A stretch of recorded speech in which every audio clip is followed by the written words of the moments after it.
Циклус едукативни емисии кои ќе ги опфатат основните начала за безбедноста на храна и храна на животни, општи и посебни хигиенски барања за храната со цел високо ниво на заштита на здравјето на потрошувачите во однос на храната. Земајќи ја разновидноста при снабдување со храна, вклучувајќи ја и храната со традиционални карактеристики. Кои се неопходните услови да се започне бизнис со храна? Означување, рекламирање и презентирање на храна и многу друго во Безбедна храна, здрава иднина. Со Светлана Коларич. Почитувани слушатели на Радио Слободна Македонија, ви посакувам добар ден и пријатно попладне. Повторно со вас емисијата Безбедна храна, здрава иднина, со денешен мој соговорник, професор доктор Дане Бошев и раководител на катедрата за житни култури на Факултетот за земјоделски науки и храна УКИМ Скопје. Професоре, добар ден и добре ни дојдовте во студиото на Радио Слободна Македонија. Добар ден, добро ве најдов. Се надевам дека ќе одвоиме еден час да ги едуцираме нашите слушатели, можеби ќе чујат нешто плюс во делот на житните култури. Би се навратила малку во историјата. Кои се најстарите житни култури во светот и воопшто во Република Македонија и како човекот започнал да ги употребува? Па вака, општо познато е дека во текот на еволуцијата, значи првите примитивните форми на луѓето се симнале од тројата и потоа постепено почнале да се навикнуваат на животот на земјата, на тлото. Една од првите работи кои што почнале да применуваат и да станува навика е собирање на плодови, на растенија што им се наоѓале во местото на живење. Најстарите цивилизации кои што потекнуваат од денешна Мала Азија, во тој район, значи тука има веќе археолошки ископувања и докази дека меѓу првите растенија кои што ги собирале нашите предци биле зрнестите житни култури или одредени други форми на култури кои што произведуваат плод зрно. Така да може да се каже дека житните култури, кои што се денес познати, се едни од најстарите растенија кои што ги употребувале нашите предци за исхрана. Точно која е, не може да се каже, но се смета дека некаде од денес на нас гледано 8 до 9000 години, нашите предци ги користеле за исхрана растенијата, различни примитивни форми на треви, каде што спаѓаат житариците, значи стари форми на пченица, на јачмен, на некои други култури кои што биле лесни за собирање и директно ги искористувале во својата исхрана. Значи може да кажеме слободно дека пченицата, јачменот и некои други примитивни форми од фамилијата на тревите, на житата, биле првите растенија кои што се користеле за исхрана. Дали тоа значи дека и пченицата е уште од првите користена за прв пат во исхраната и во Македонија? Па видете, Македонија значи е една од балканските земји, конкретно сегашната територија, кај што се пронајдени многу стари семиња. Сметаме дека според досегашните истражувања дека и тука првите форми кои што биле користени за исхрана се исто така житните култури, како растенија, како треви кои што се наоѓале секаде во ареалот на живење на луѓето во тоа време кои што живееле на овие простори. Отприлика, значи, голем број на стари форми на семиња се пронајдени и на оваа територија и околината, значи на Балканот, така да би можеле слободно да кажеме дека и во Македонија биле употребувани житариците во попримитивните форми за исхрана на нашите предци. Житата представуваат дел од пирамидата на исхрана на човекот. Се одликуваат со соодветна хранлива вредност. Без нив денес сметам дека не би се замислил еден обрек на обичниот народ кој што живее во Република Македонија. Што ги прави да бидат хранливи? Видете, житариците, не само сега, од секогаш, и попримитивните форми, се одликуваат со тоа што имаат производ, плод зрно, кој што е залепен, слепен во една форма, која што е доста хранлива. Најголемиот дел од зрното кое што се користи за исхраната припаѓа на скробот како форма на сложен шеќер, отприлика зависно од тоа за кое растение станува збор, отприлика се движи содржината на скроб во зрното од 60 до 65-67%. Остатокот од некој си 10-15, зависно од растението, и до 20% може да припаѓа на протеините. Другиот дел, нешто малко, е масла, минерални материи, нешто витамини и пепел. Така да може да кажем дека овие као група на растенија, житариците, се доста хранливи. И сега зависно од тоа, значи, како начин на исхрана се преферира, видувањата за тоа колку се хранливи се различни. Да кажеме, нутриционистите кои што предпочитаат да се избегнува употребата на месо, туку повеќе да се употребуваат растителните производи, силно ги препорачуваат житарките како еден дел од храната кој што би бил застапен во голем процент во исхраната на луѓето.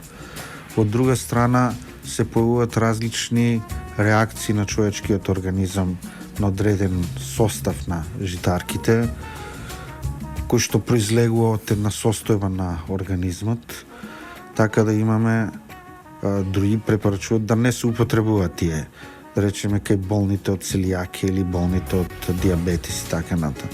Во секој случај можем да кажем дека тоа што е природно, значи го има кај житарките, особено ги има есенцијалните аминокиселини. Есенцијалните аминокиселини се тие кои што се неопходни на човечкиот организам за нормално функционирање, а ги има само во растителните продукти. Радио Слободна Македонија. Штип 96,6 FM. Безбедна храна, здрава иднина. Со Светлана Коларич. Продолжуваме со вториот дел од емисијата Безбедна храна, здрава иднина. Денешен наш гостин е професор доктор Дане Бошев, кој што доаѓа од Факултетот за земјоделски науки и храна, а неговата област се житните култури. Професоре, како што доаѓа времето, се почесто се преферира или се препорачува да се јадат зрнестите житни култури, за разлика од мелените зрна. Што ги прави да се подобри и дали се подобри и кои се неповолните услови кои што можат да влијат на хранливата вредност на зрнестата храна и мелената храна од жито? Вака, најпрво би сакал да кажам што е зрно кај житариците. Под зрно, сушност во ботаничка смисла не подразбираме семе, туку кај житариците тоа се нарекува семеплод или ботанички кариопсис. Значи, плодот и семето се воедно, сврзани се. Тоа е благодет на природата што ни го дава. Значи, зрното, најголемиот дел од него, внатрешниот дел е составен од клетки во кои што е складиран скробот, а надворешниот дел, односно обвивката на семето и обвивката на плодот, се тие во кои што се складирани протеините, маслата и останатите хранливи материи. Кога тоа зрно ќе го ставиме на валци и го смелиме, без разлика дали на крупни валци или на ситно, и се просе, се добива брашно, односно зависно од тоа што влегува во тоа брашно, имаме различни типови на брашно. Зошто се препорачува? Препораката, значи, се повеќе да се јадат зрнести житни култури е во смисла на тоа да повеќе да се користат житариците. Значи, не е битно во каква форма. Дали е тоа зрно или смелено брашно. Во однос на брашното, препораката е да се користат интегрални брашна или производи од интегрални брашна. Кој е интегрално брашно? Тоа е она брашно кое што кога ќе се сомеле има поголем дел, значи, на минерални материи и вкупно сите составни делови што се на зрното се влезени во составот на брашното. Тоа се обично тие потемни брашна, сивкасти, темно кафеави, жолтеникави, зависно од тоа за каква култура станува збор. Така да препораката е значи да се употребуваат производи од интегрални брашна или интегрални брашна директно за употреба. Од зрната може да се прават различни типови на храна. Значи зрното може да се користи на различни начини. Да биде сварено, да се прават каши, супи, да биде изратено, да се става во состав на одредени салати и така натаму. Во однос на брашната кои што се прават, значи доколку се интегрални, во нив останува добар дел од надворешната обвивка, освен плевите и плевиците кои што се отстрануваат, значи останатиот дел од целото зрно останува во состав на брашното и тие брашна се потемни. Што е по-бело брашното, гледано нутриционистички е по-лошо за употреба за храна, иако долго време се мислеше дека бел леп е најдобар леп и е лебот на богатите. Сега е обратно. Значи, гледано историски наназад, може да се каже дека сиромашните луѓе јаделе по-квалитетен леп. А белиот леп се добива кога што ќе се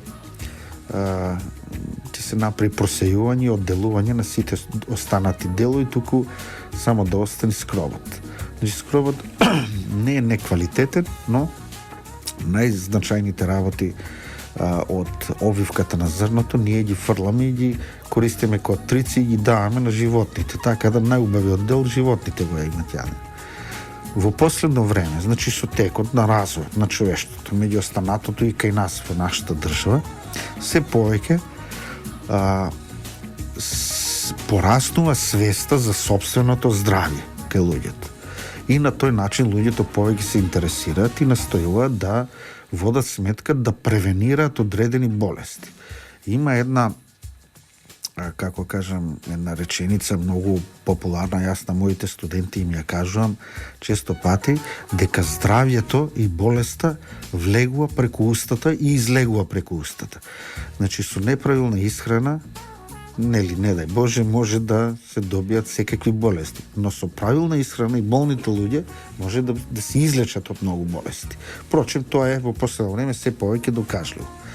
Еден од сегментите кои што многу значен во правилната исхрана, значи да се користат такви производи кои што се направени од интегрални брашна, но секако за оние луѓе кои што не се подложни на тие две најкритични, да ги кажам, модерни болести, тоа е целијакијата и дијабетесот. Споменавте црно брашно, односно интегрално брашно, и од друга страна имаме бело брашно и убави бели пецива. Зошто интегралните пекарски производи и интегралното брашно се многу поскапи во однос на белото брашно и белите пекарски производи? Во суштина би требало да биде обратно, но имајќи во вид дека здравјето е побитно, значи во самиот процес на манипулацијата повеќе се прават трошоци и се добие бело брашно. И по логика на нештата би требало да биде обратно, поскапо. Но темното, интегралното брашно е поскапо ради тоа што луѓето го користат за своето здравје, да бидат поздрави.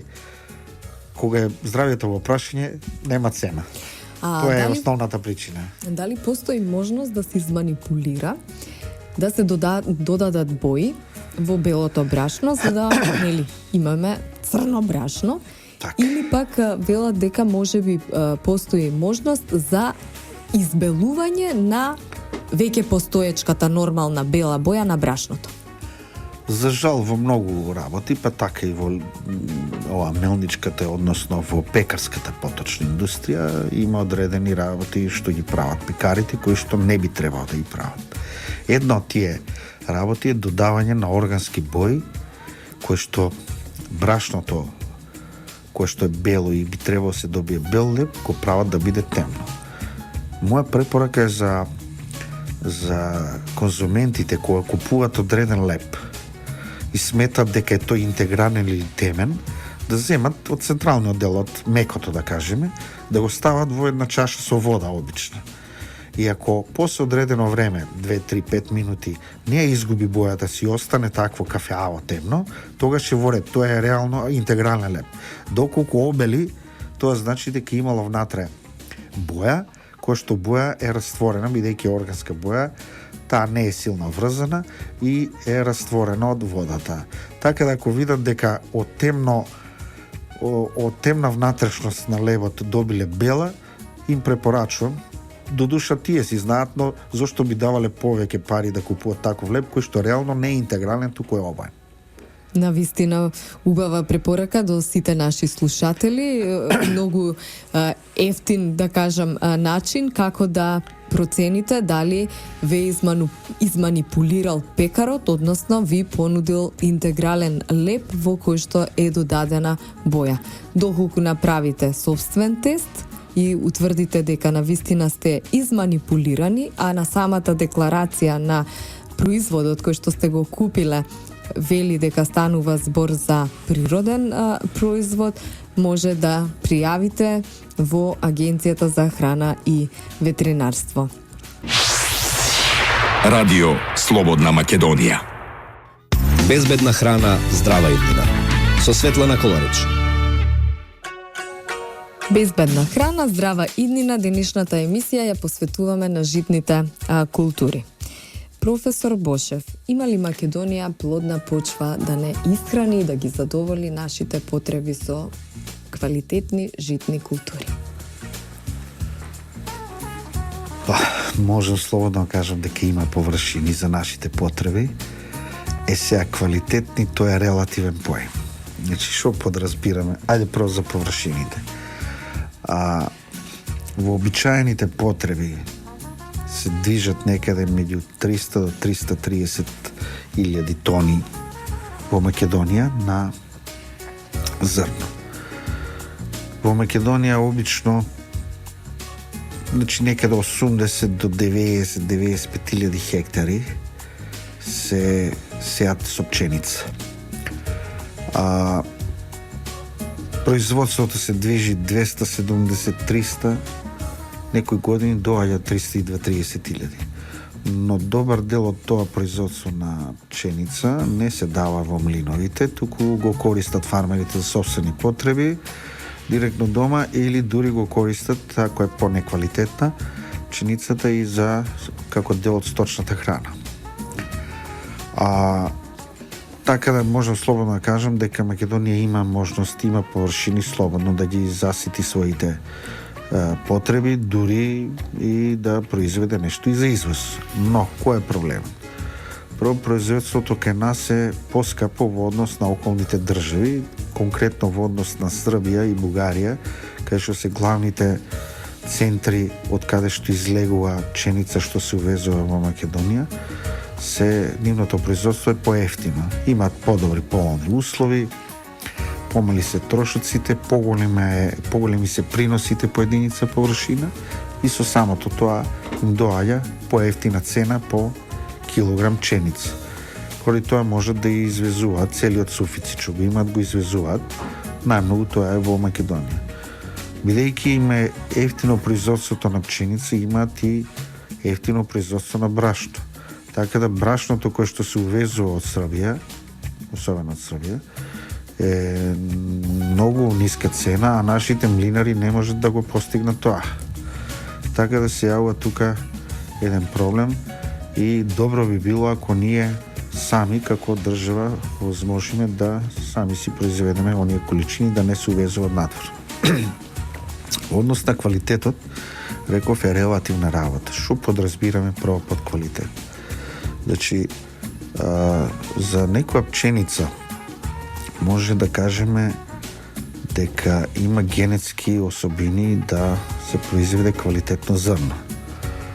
Но ако нема логистика, ајде грубо да речеме, односно ако нема соодветна агротехника, соодветни услови на производство, па и самите природни услови во текот на вегетацијата, во однос на врнежи, температурни разлики и така натаму, ако не се соодветни, сето тоа е џабе, што некоја пченица има генетиката за да биде квалитетна. Во секој случај, препорачливо е тие што произведуваат пченица да сеат сорти кои што имаат добар генетски потенцијал, да ја дават комплетната агротехника што е потребна, значи од ѓубрива преку заштита од болести, штетници и така натаму, за да се надеват на нешто што ќе добијат како добар производ, како во однос на квантитетот, така и во однос на квалитетот.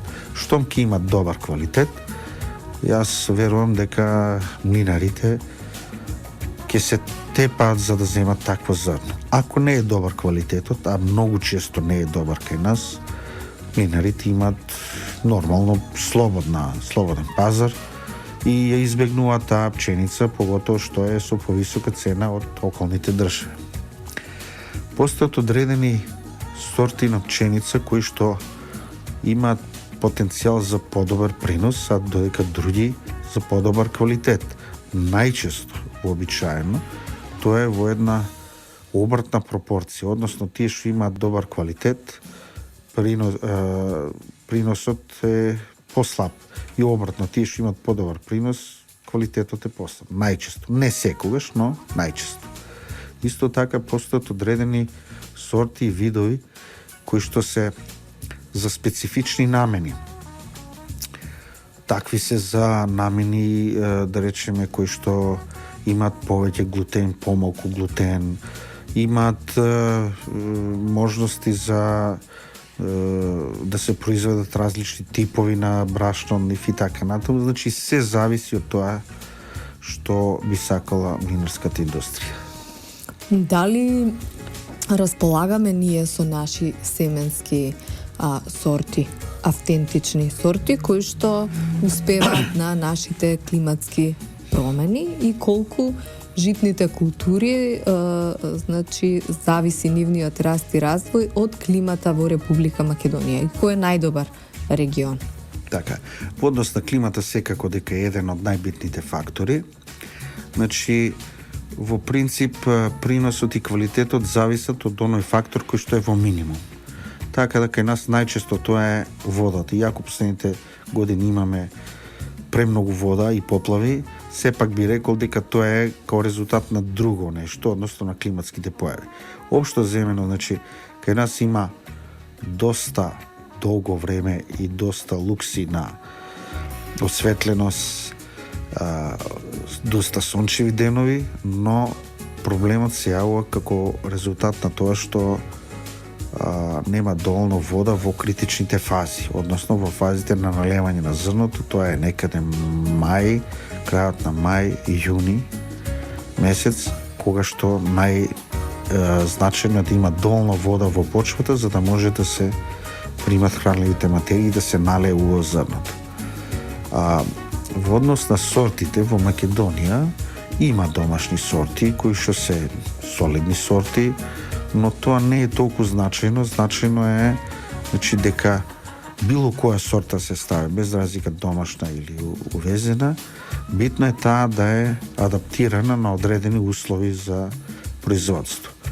Значи ние имаме сорти тука во Македонија кои што се адаптирани на одредени услови. Често пати фармерите се залажуваат, била некоја сорта добра, не знам, во Србија, во Унгарија, во Франција и ајде ќе ја произведуваме тука. И сега некои од нив се покажуваат како добри, но некои не се покажуваат како добри. Дури и самите микроклиматски услови во нашата држава налагаат да се внимава со изборот на сортиментот. Значи не е исто овче поле и пелагонија. Пелагонија има поквалитетна земја, по-добра земја за обработка, повеќе врнежи и така натаму, за разлика од овче поле кое што е по-суво, да кажеме. Или да речеме Скопско поле, споредено со Централна Македонија, кај што исто така сушно. Фармерите кои што произведуваат на поголеми површини, вообичаено прават своји истражувања, опити на помали парцели и потоа одредуваат која сорта им е најдобра за нивните потреби, без разлика во однос на производството и во однос на тоа што им ја бараат млинарите.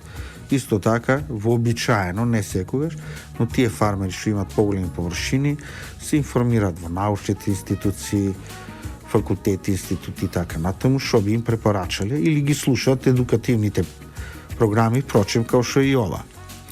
А во однос на домашните сорти, јас би сакал да напоменам еден момент дека Македонија располага со доста голем број на автохтони сорти, не само од житарици, туку и од други растенија. На нашиот факултет, значи катедрата за житни култури и катедрата за генетика и селекција, ние имаме до сега собрано, така кажам, на наша рака, на наш проект, доста голем број на автохтони семиња тука.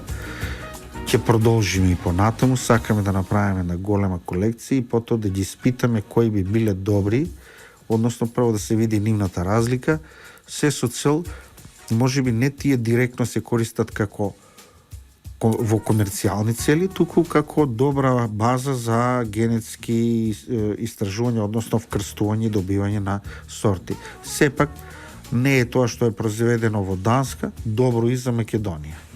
Така да, имаме ние, се работиме и домашни фирми кои што произведуваат домашни сорти, доста квалитетни, со добри приноси, но сепак најбитна работа е фармерите да ги применуваат комплетните агротехнички мерки. Не е само долно се фрле семето и ако не се стави ѓубре или заштита, се очекуваат високи приноси и квалитет. Не може тоа да се случи така. Радио Слободна Македонија. Кичево 94,3 FM. Безбедна храна, здрава иднина. Со Светлана Коларич. Безбедна храна, здрава иднина. Разлики во житните култури во земјите од светот и во Република Македонија. Многу нова тема во последно време, доста извикана, безглутенско брашно, дури и немањето на глутен е веќе задолжително на декларацијата на производите заради осетливата група на луѓе. Дали има безглутенски брашна, како се добиваат, има ли кај нас и како се добиваат? Па вака, јас најпрво би кажал што е глутенот. Значи, глутенот представува еден вид на растителен лепак, кој што е составен од два основни протеини. Тоа се глиадин и глутенин. Зависно од односот на овие два протеини, глиадинот и глутенинот, се ствара глутен, односно лепило, органско лепило, со различен квалитет. Често пати, количината на протеините во зрното од житариците, ако е поголема, има повеќе глутен и тоа е предпоставка дека е поквалитетно брашното за лебната и општо пекарската индустрија. Но тоа не значи дека е добро и за конзумација. А зошто е, да кажам, актуелна оваа проблематика со тоа дали е брашното со глутен или не е со глутен? Значи, долго време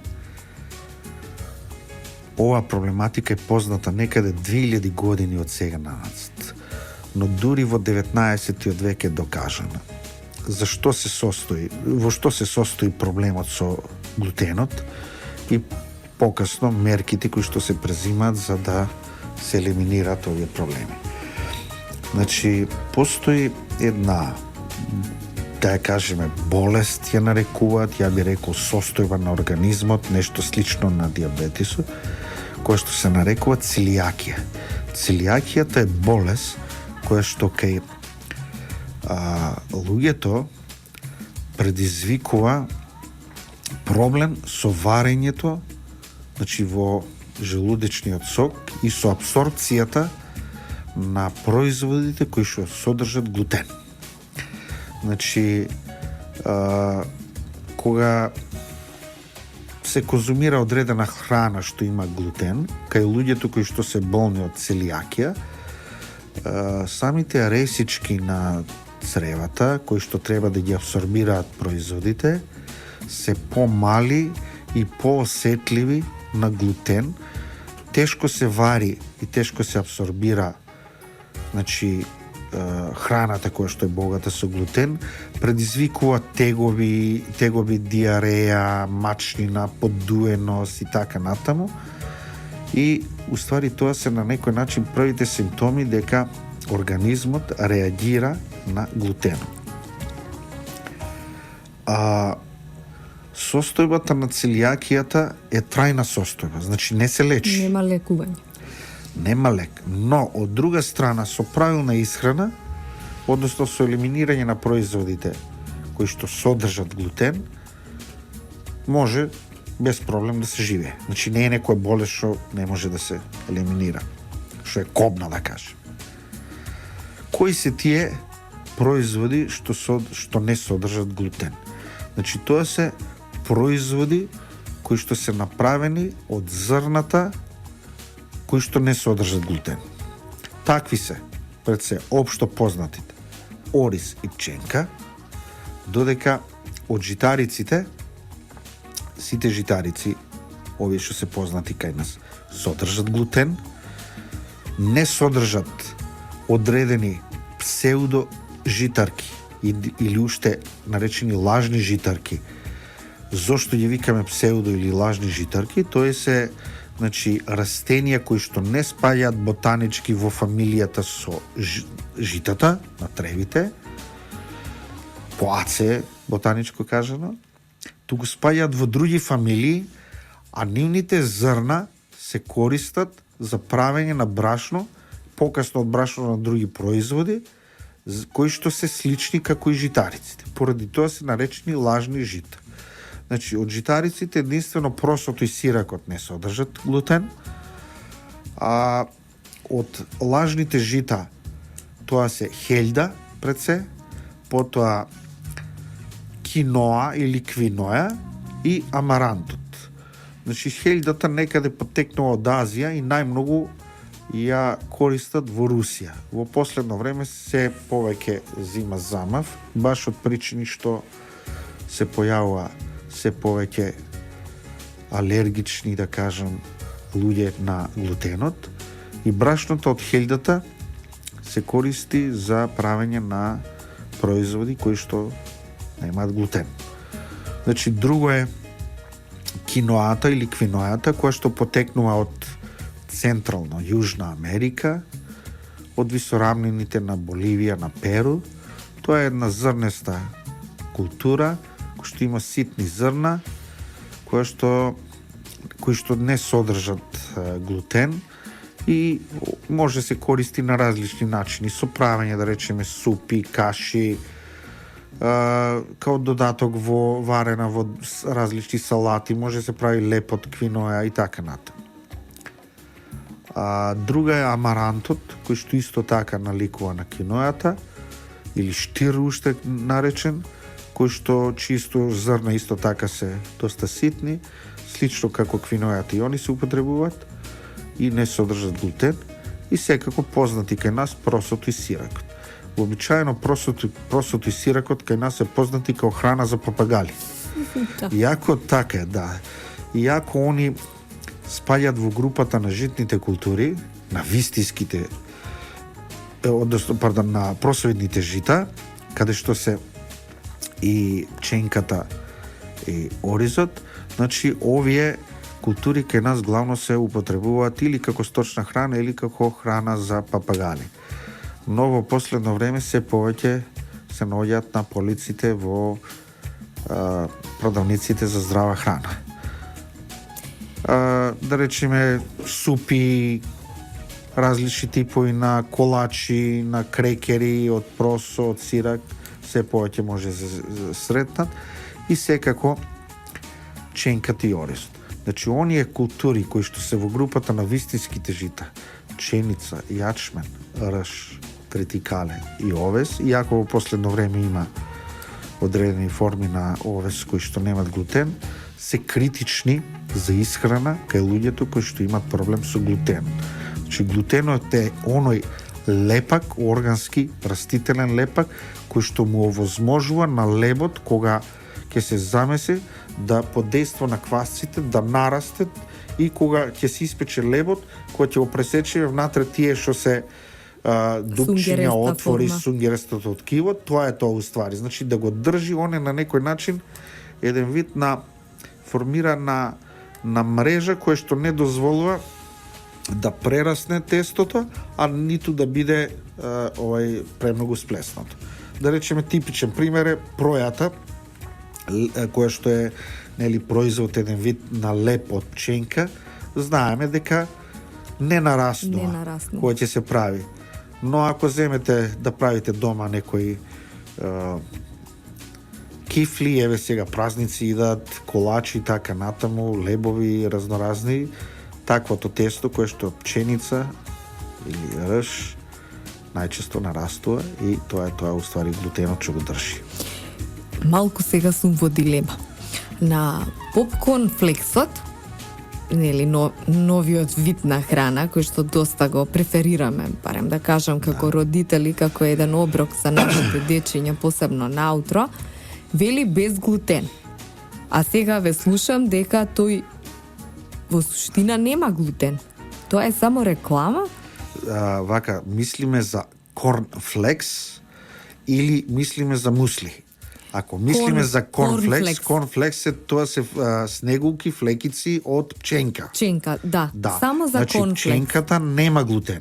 Значи, ова е веќе измама на потрошувач. Не измама, нема. Корнфлексот нема. Значи, реков пченката и оризот нема. Не, јас ве разбирам комплетно. Меѓутоа, велиме дека нема и тоа е во групата дека нема. Зошто да истакнува производителот дека тоа е без глутен? Веќе така. Така имам сретнато и многу други производи, реклами, тоа се маркетиншки трикови. Маркетиншки трик, на вистина е маркетиншки трик. Тоа сушто сон ти ја кажува вистината, глутен фри. Тоа ја кажува вистината, но... Знаете, може би зошто, ај сега да ги оправдам. Може би, бидејќи постојат и одредени флексови, флекици, снегулки од мешано брашно. Да речеме, некои стават не само пченкарно, може да биде тоа помешано пченкарно со пченично. На некој начин тоа е гаранција дека е само брашно од пченка. Као у тој смисол, еве едно оправдување ако најде. Инаку имате да речеме и оризови флекици, односно снегулки. Исто и за нив, ако пишува глутен фри, тогаш е точно е тоа. Значи само оризово брашно е користено. Во секој случај, према сега, не знам точно која законска регулатива, значи оние што немаат глутен, мора да биде потенцирано тоа на насловот. Веројатно закон за храна и така натаму. Малку може ли да дирнеме темата, токму околу вие ги викате флекици, јас би рекла овесни снегулки или пченкарни снегулки. Какво е вашето размислување во однос на нивната хранлива вредност и дали се добри за исхраната на дечињата? Вака, општо земено, значи бидејќи секојдневно сме пренатрупани со различни готови производи или полуготови, само една мала дигресија ќе направам, значи да внимаваат тие што имаат проблем со реакција на глутен, да не мислат дека глутенот се наоѓа само во производите од житариците. Значи глутен може да најдете во различни салами, кобасици и така натаму.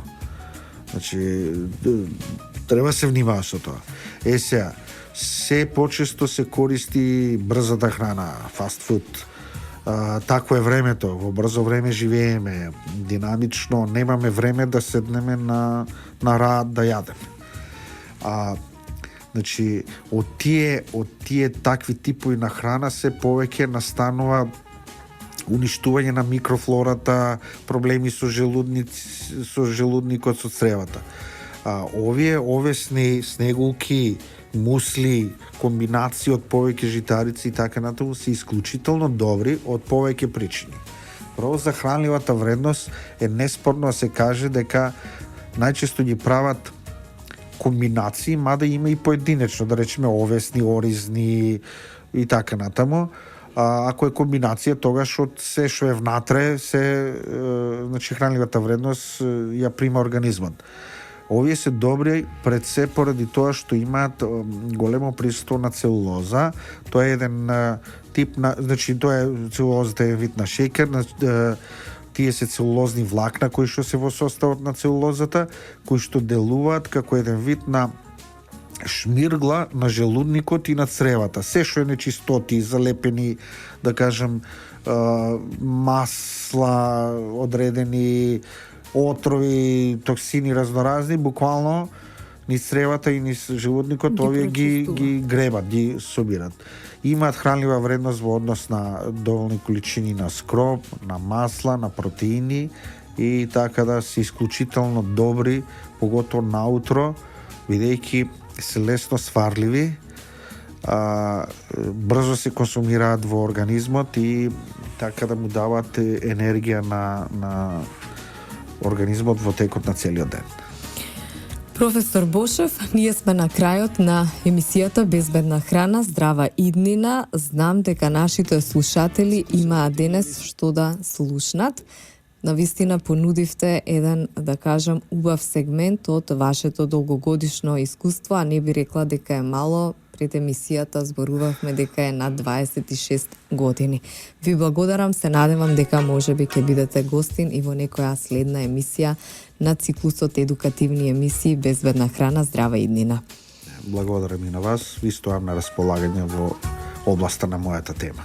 Ви благодарам. Трговско радио, дифузно друштво, Радио Слободна Македонија. Јас сум Светлана Коларич. Денеска е 29 ноември 2015 година. Продукција Радио Слободна Македонија. До слушање до следната емисија недела од 14 до 15 часот. Циклус едукативни емисии кои ќе ги опфатат основните начала за безбедноста на храна и храна на животни, општи и посебни хигиенски барања за храната со цел високо ниво на заштита на здравјето на потрошувачите во однос на храната.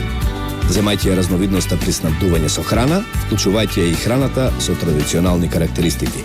Кои се неопходните услови да се започне бизнис со храна? Означување, рекламирање и презентирање на храна и многу друго во Безбедна храна, здрава иднина. Со Светлана Коларич.